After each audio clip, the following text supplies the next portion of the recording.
Hello and welcome to this video where I'm going to be showing you how to make this spark setup in Blender. So these sparks are going to be spawning based on particle collisions, and they're going to be inheriting the velocity of the points that spawn them, so you get this nice kind of effect. And yeah, right now I just have an emitter moving in a circle, spawning all these points, and you can see we're generating these sparks from them.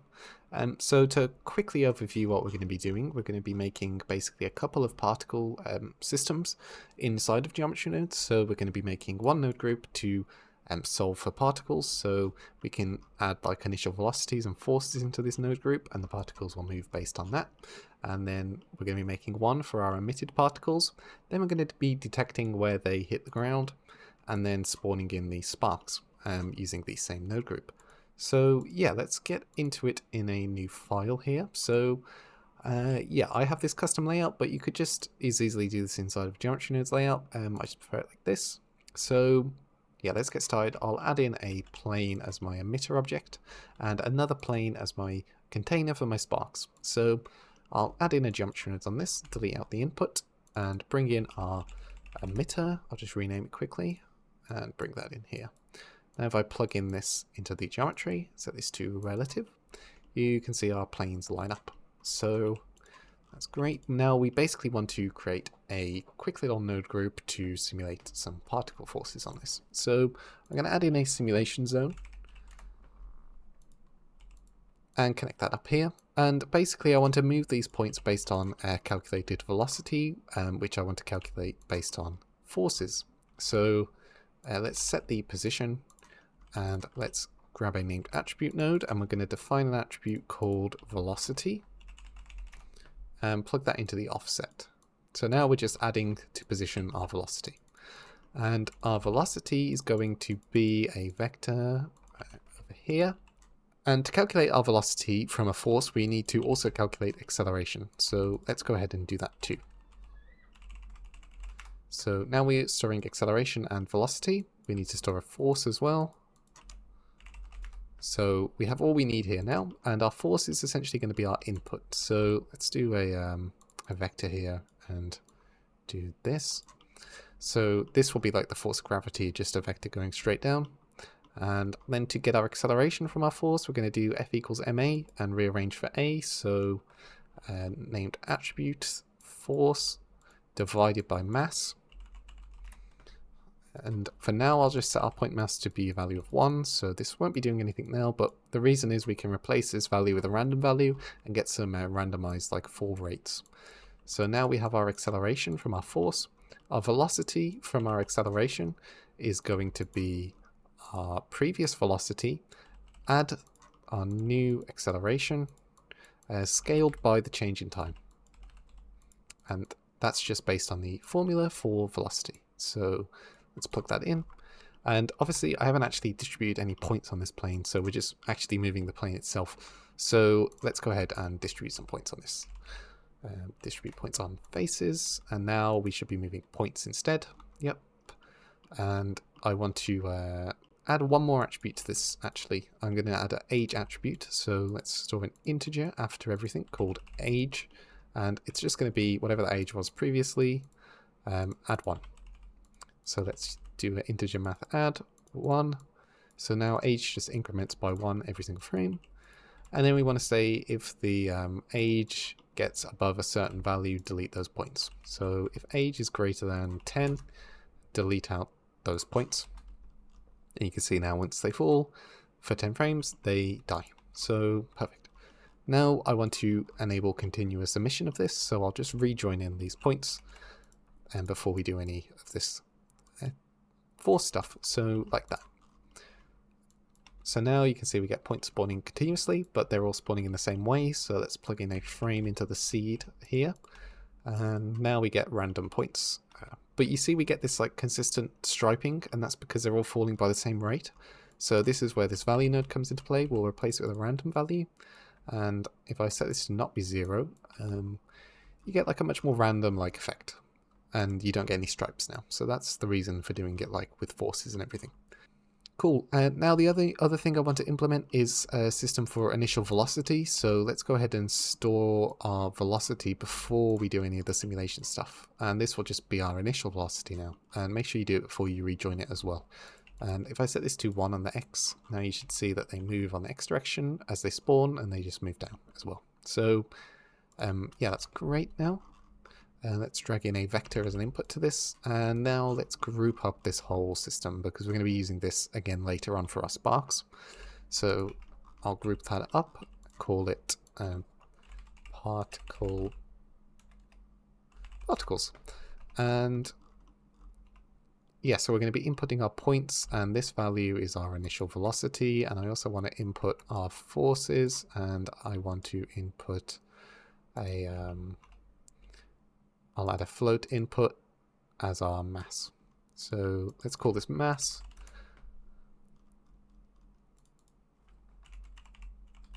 Initial V, forces, and let's make one more input for lifetime after we connect up our mass here and plug this in under here.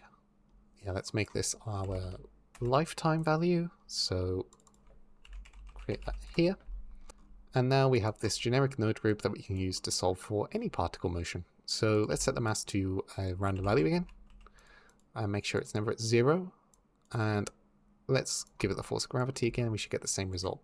And we do. So that's good. This is all working. The only thing is now, as we move this emitter around, you would expect the particle velocity to inherit that, which it currently won't. So if I just keyframe this emitter over, say, 20 frames to move in the X direction,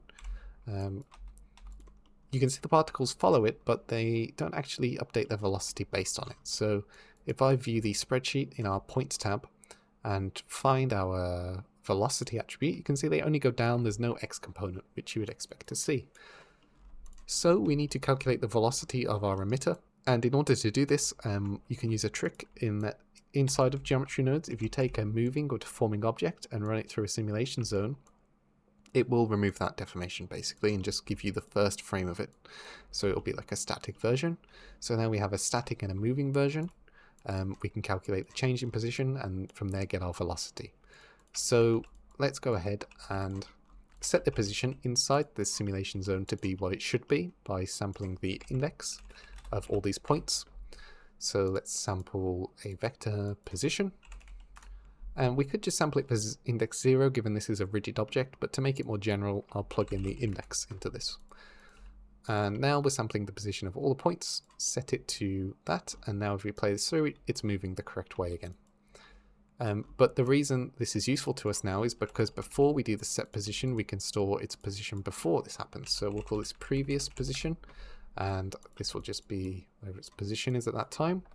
And now afterwards, we can store its velocity based on this change. So let's go ahead and make a bit of space over here and do like this.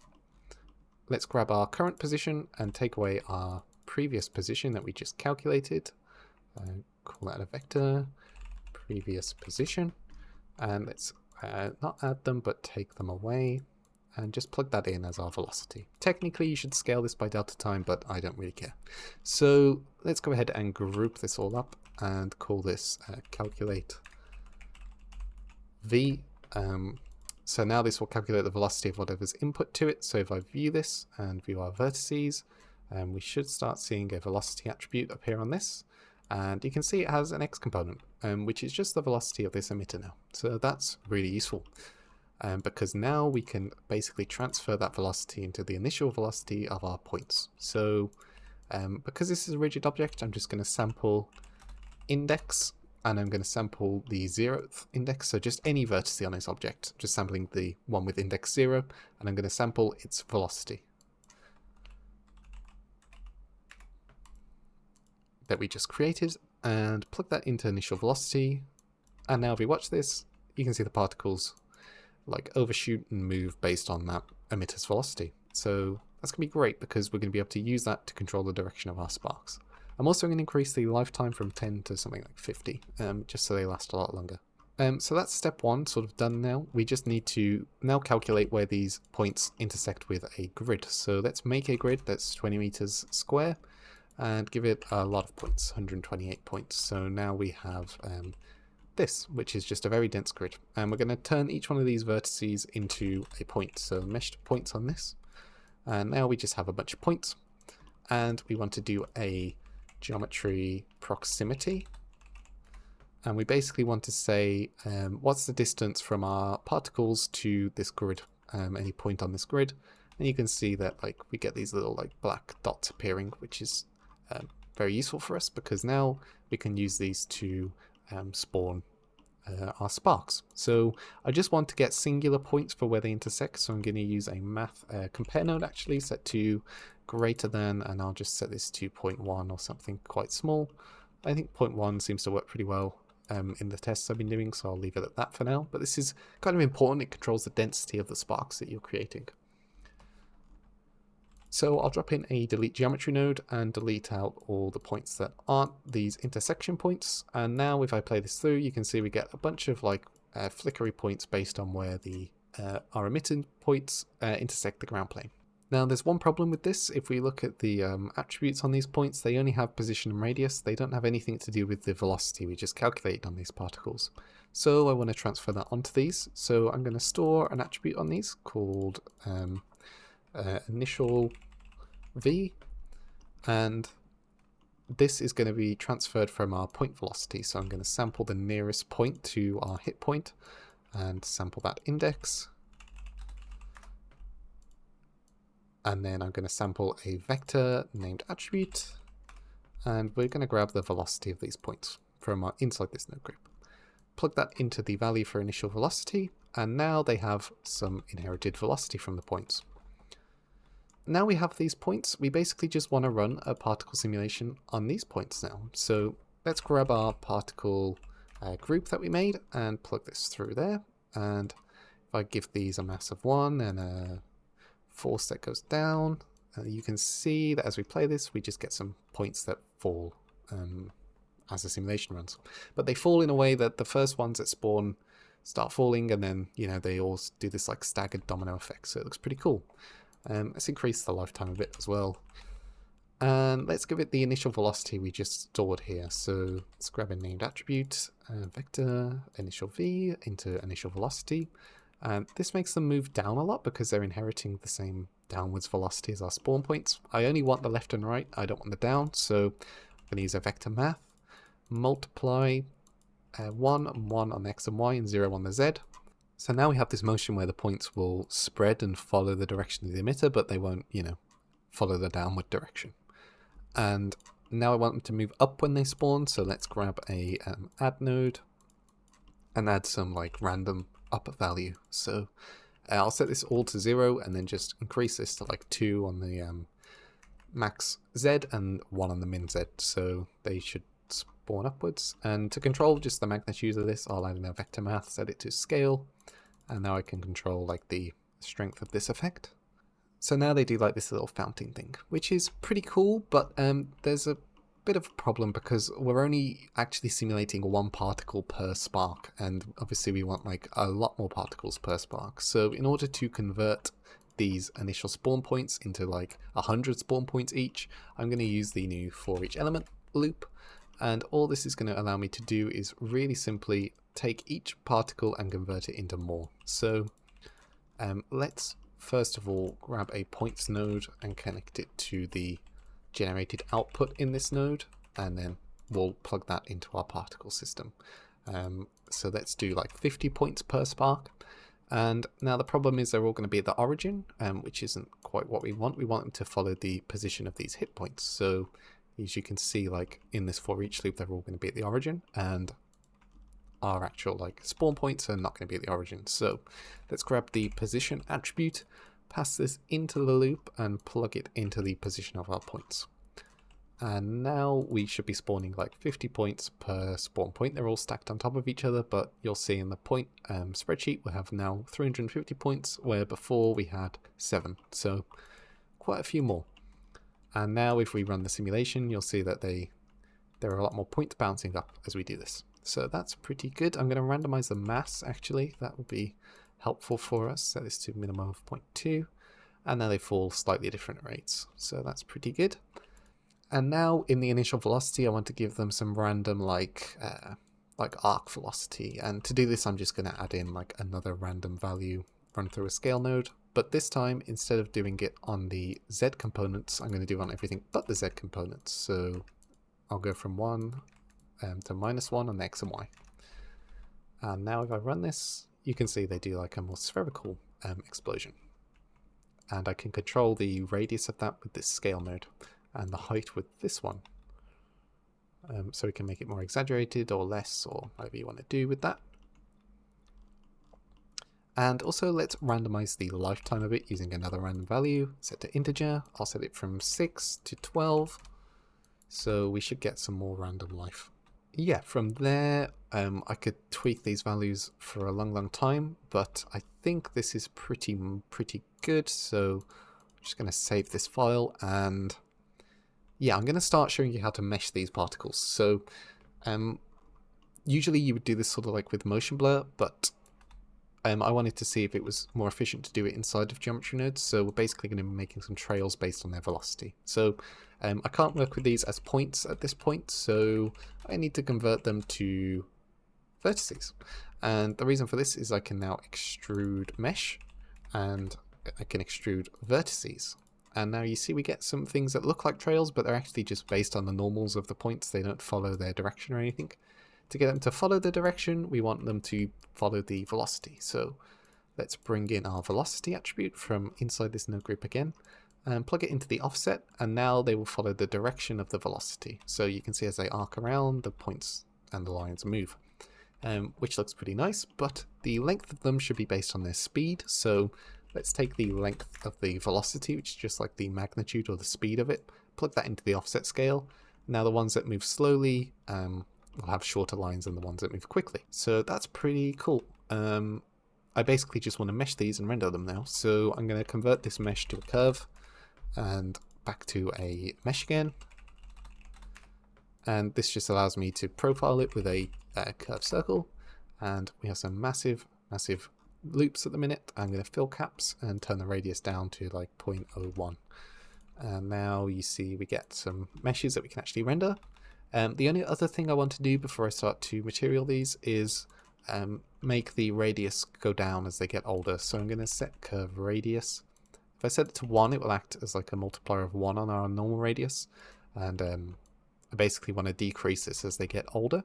So we have that nice age attribute we created. So I'm going to use that as this named attribute node, and I'm going to map its range so that we get a result from 0 to 1. So the maximum age that we have on these points is going to be set based on this random value.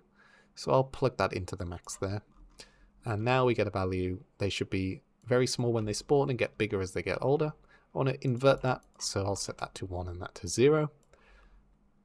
Now as they get older, they get thinner, and I'll change the profile to smoother step. It should make a bit of a nicer result. And if I increase the size of these, you'll see it more obviously what we're doing. We're doing something like that. So yeah, it's a pretty nice effect. I'll turn this resolution down to 8 as well. We don't need that much. Now I want to set a material on these, and let's just give it the default material. And I also want to give it a color, so I'll store a named attribute called color, and I'll just plug in this ramp again that we just used for the age. So I'll run this through a ramp in the shader editor to give it its color. So let's go ahead and do that. In the shader editor, let's select our material and delete out the principled, add in an emission, and add in an attribute node set to color, which we just stored. And now if I view these particles in rendered mode, we should be getting like a gradient. They should get darker as they get older, which they appear to be. So let's add a color ramp and set the black to be like a yellow value and the white to be like a more like, actually no, we want the white to be a yellow value and the black to be like a red, because this will be their like old value. Set just the HSV to get more of a gradient, and then put that into the emission, turn the strength up to like 5. And I want to see some glow on these, so I'll turn on the viewport compositor, and in the compositing panel, I'll tick use nodes, add in a glare node, turn this to bloom, and leave it at its default. It's actually set to high quality. and then back in the shader I can tweak my colors until I get a more appealing result. But yeah, that's pretty much it. So one tip though, if you're viewing this in a viewport, in Eevee, turn off temporal reprojection, because it will just denoise your lines until they don't exist. So yeah, and now we can go ahead and remove the keyframes on this object and just like play around with this and get some interesting results. If you find that as you move this, like the sparks are moving way too much, you can like debug it a little bit in the node tree by joining in your initial particles to see what they're actually doing, and you might need to turn down the initial motion on them. So you can see they're moving quite a lot as I move this around, and that's causing them to be quite like sporadic. So let's go back and scale down this vector, scale this initial velocity in our spawn points so that the they don't move like as dramatically with the motion of the emitter. It's sort of dampened a little bit. And yeah, I think this gives a pretty nice result. You get some pretty directional looking results, and you can always like increase the number of points you have in the sparks. It'll just take a bit longer to sim, but in my experience it's always been sort of real time at worst. So yeah, you can get some pretty cool looking results with this, and you don't have to use this just for sparks. You could use it for like raindrops or anything else where you need a particle system on collision. And the nice thing is we're doing this all in geometry nodes now, so we'll have a lot more control over how this all works. So yeah, I hope this was useful, and I hope you learned something from it, and thanks so much for watching.